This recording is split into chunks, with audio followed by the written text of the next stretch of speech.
Let me tell you about what went down in our sleepy little suburb of Pinehurst Estates. You know the place. Rows of identical colonial houses with flawless green lawns, white picket fences that never dare to chip, and every mailbox painted the exact same shade of approved beige. Folks wave at each other during Saturday block parties. Kids ride bikes without a care. And the HOA board acts like they're running a private kingdom. Surface looks like the American dream. Underneath, pure control-freak hell. And the queen of that hell was Lydia Kensington, our HOA president.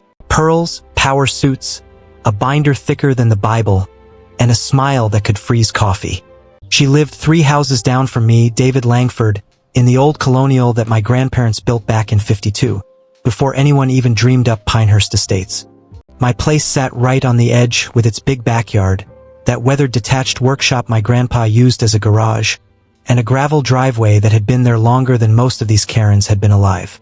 I'm a retired civil engineer, widowed, kept to myself, mowed when I had to. Never bothered anybody, until Lydia decided my rustic eyesore was ruining her perfect little kingdom. Started on a crisp Tuesday morning. I stepped out to grab the paper, and there it was. Bright orange paper flapping on my front gate like a cheap Halloween decoration. HOA violation notice. I ripped it off and read the list, and folks, my coffee nearly came back up. Non-compliant workshop structure, $120,000. Gravel driveway failing community aesthetic standards, $85,000. Even my grandpa's stone foundation listed as architecturally disruptive. Total fines, $360,000. More than I'd made in the last decade combined. Signed in that perfect swooping script, Lydia Kensington, HOA president. I laughed out loud at first. Subdivision by 40 years. Every county record said the same. But as I walked back inside, that laugh died in my throat. This wasn't a mistake. 2 hours later, tires crunched on my gravel. 2 county sheriff SUVs rolled up slow, like they were approaching a crime scene. I met them on the porch, hands visible, voice steady. "Officers," I said calmly. Older deputy nodded. "Mister, we got a report from the Pinehurst HOA, dangerous structures, refusal to comply. Just here to document." Before I could answer, Lydia's white Mercedes glided in like she owned the street. Window down, blonde hair pinned tight, pearls gleaming. "David," she cooed, "you've ignored every courtesy notice. We're only protecting property values for the whole community." I stared at her. "Land. Your HOA stops at the property line, has for decades." She lifted that binder like it was the 10 Commandments. "Our updated covenants now include your parcel." Board vote was unanimous. The deputies shifted, uncomfortable. Lydia kept smiling that brittle smile. "Your workshop is a hazard. Emergency vehicle standards. Think of the children." I almost laughed again, but the knot in my gut tightened. These cops didn't know who to believe. And that right there was when the nightmare really started sinking in. The next morning, another notice showed up. Then 3 more by the weekend. Lydia's brother-in-law Derek, self-appointed code inspector, showed up uninvited with a clipboard, poking around my workshop like he owned it. "Would rot," he muttered, scribbling. "Major safety violation." Lydia trailed behind in her designer jacket. "David, this is about community harmony. We can't have one holdout dragging everyone down." I crossed my arms. "Harmony? You mean your perfect Instagram neighborhood where nobody dares fly an American flag past Labor Day?" Derek smirked. "Fines keep stacking, buddy." I stayed polite on the outside, but inside I was already planning. I'd spent 30 years reading blueprints and spotting fraud on dam projects. I knew how to wait, gathering every deed, every survey, every yellowed paper my grandpa had locked in the attic safe. Because something smelled worse than just Karen ego. This felt like they thought they could rewrite history itself. By week 3, the fines were piling up like snow in a Colorado blizzard. Another $18,000 for the driveway, $12,000 for visual disruption from my old oak tree, even one claiming my mailbox was non-standard beige. Neighbors started whispering at the community pool. I heard them, "Poor David, but honestly, that workshop does look old. Lydia says property values could drop 10%. I kept my head down, nodded politely at block parties, but I was watching, collecting timestamps on every notice, recording every phone call. Lydia loved to corner me at the mailbox. David, just sign the compliance agreement. We'll even help you modernize new siding, paved drive. Think of the resale value." I smiled thin. "Lydia, last time I checked the Constitution still trumps your binder. My house was here first." Her eyes flashed. "The board has legal counsel, David. You're fighting progress." Progress. Kept using while trying to steal my home. Then came the day Derek actually crossed my gate with bolt cutters for safety assessment. I stepped out, phone already recording. "You're trespassing," he shrugged. "HOA jurisdiction now includes this parcel." Lydia pulled up right on cue. "We had complaints, David." Looked past her at the identical houses gleaming in the sun. "Funny how those complaints only started after you decided my land was suddenly yours." The tension was thick enough to choke on. Neighbors peeked from curtains. Kids on bikes slowed down. But her voice dropped. "This will be so much worse for you if you keep resisting. The community has plans and your little eyesore is in the way." There it was, the real motive slipping out. Not safety. Land. 5 acres for some expansion or resale play, and they figured an old widower would just roll over. I let them leave without another word, but that night I drove to the county courthouse basement and started digging through microfilm myself. Something told me Lydia's updated covenants weren't just overreach. They were lies written in ink. 3 weeks and I finally brought in Sarah Whitaker, a sharp land rights attorney my buddy at the feed store recommended. We spent hours in the courthouse archives. Sarah flipped through old subdivision filings and froze.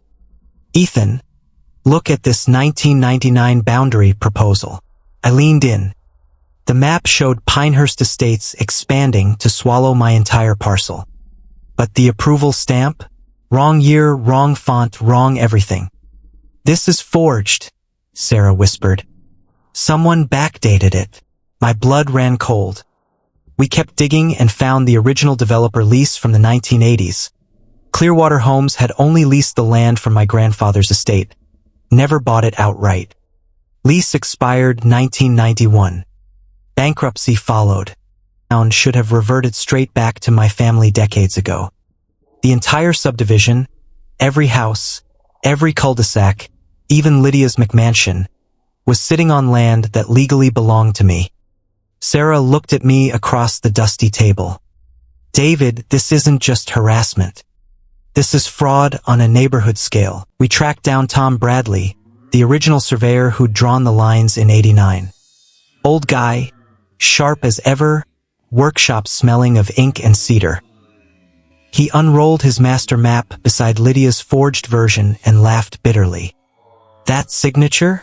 Mine from the early '90s. This one's a bad Photoshop job. And this expansion zone? County shot it down because of the old water rights corridor running through your property." Tom slid over the original deed packet. "Son, you don't just own your house. You own the dirt under half this HOA." The twist hit me like a freight train. All those smug fines, the police visits, the community standards lectures, built on paper lies. Lydia thought she could erase my family's claim with a vote and a fancy binder. Now I had the proof that could burn her whole empire down. Sarah grinned. "The nice neighbor, David. Let's make them feel what real jurisdiction looks like." The foreclosure notice arrived certified mail the next week. $360K delinquent. Active proceedings initiated. Then sirens again. 2 sheriff cruisers, lights flashing. Lydia stood beside them with a fresh stack of papers. "Officers, Mr. We're here to secure the property pending compliance. I stepped out calm as ever, holding the original 1952 survey map Tom had notarized for me. Sheriff, these people are trespassing on land that never belonged to their HOA. The older deputy took one look at my documents and the forged map Sarah handed him side by side, and his jaw dropped. "Ma'am," he said to Lydia, "this is way above HOA pay grade." Lydia's voice rose an octave. Our attorney filed everything properly, but her hands were shaking. That was the first crack in the armor. Neighbors started gathering on the sidewalk, filming on phones.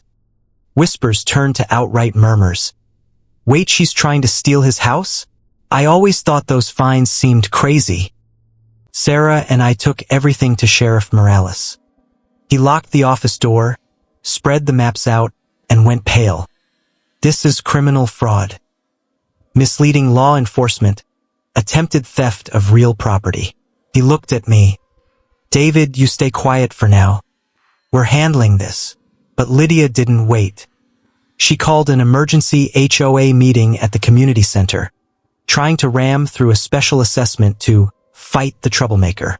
I walked in with Sarah, Tom, and the sheriff. The room went dead silent when I unrolled the master map on the projector. "Folks," I said quietly, "your president has been fining me for living on land she never had the right to govern, because none of you legally own the ground under your houses either." Gasps. Phones came out. Gavel. "This is slander." But the sheriff stepped forward with cuffs ready. The community center erupted. Endless assessments for years suddenly realized they'd been living on borrowed land. Literally. One mom stood up shaking. "Valid?" Sarah calmly explained the reversion clause. Tom pointed out every forged line.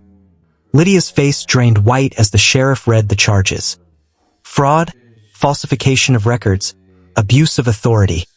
Derek tried to slip out the side door, but deputies blocked him. Lydia finally cracked. "I built this community." I met her eyes across the room. "No, Lydia. You just tried to steal it with a smile and a binder." The dark humor of it all hit me then. She'd spent years policing grass length while her entire empire was built on stolen dirt.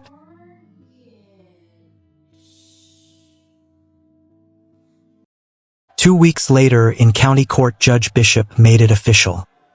All $360,000 in fines void. Foreclosure dismissed. They dissolved on the spot. Lydia and Derek were let out in cuffs while the gallery cheered. I stood up last. "Home," I told the scared residents.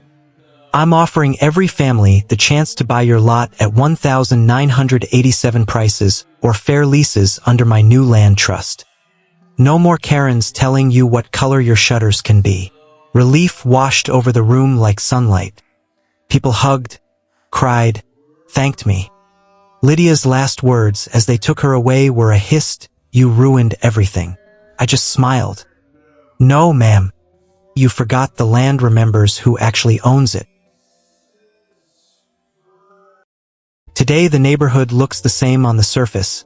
Kids on bikes, block parties, green lawns. But the fear is gone. No more midnight inspections. Folks fly flags whenever they want. I sit on my porch watching the sun set over land that's finally, legally mine again. And every time I see one of those perfect beige mailboxes, I chuckle. Lydia wanted control so bad she tried to rewrite history. Instead, history rewrote her right out of the neighborhood. If you've ever had an HOA Karen try to steal your peace, drop a "justice served" in the comments. And if you believe some things like actual ownership still matter in this country, hit that subscribe button. Plenty more stories where the little guy waits, gathers proof, and watches the mighty fall. Because in the end, the ground doesn't lie, but Karens always do.